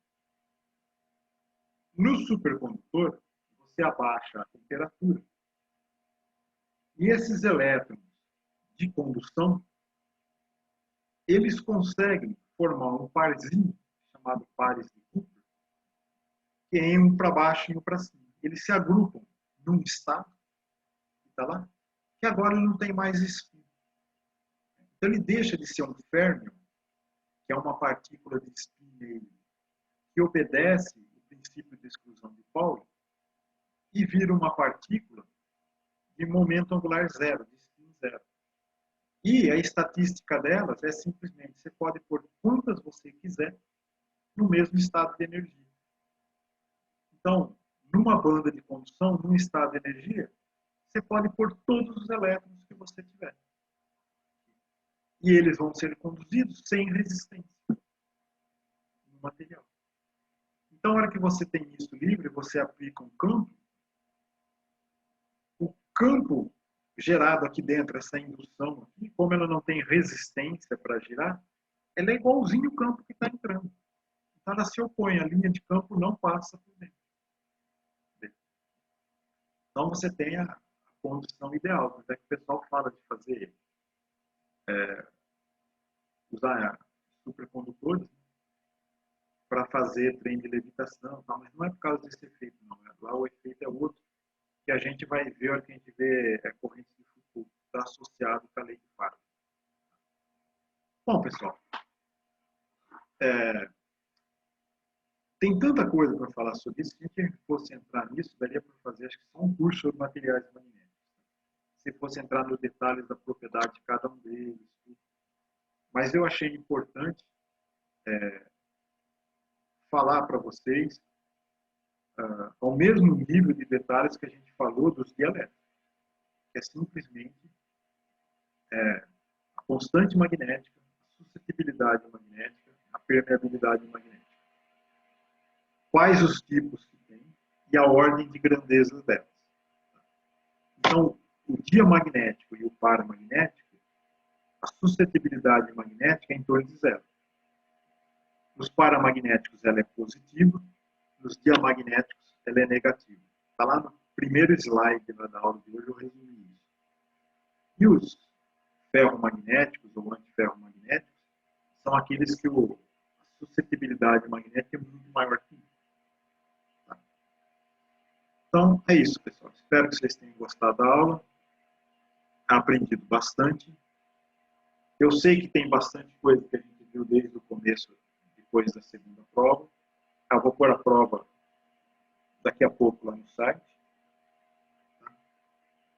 E a gente vai fazer um resumo na quarta-feira dessa parte que a gente viu até agora, depois da segunda prova. É isso, pessoal. Se vocês não tiverem perguntas, boa noite. Se quiserem fazer alguma pergunta, estou à disposição.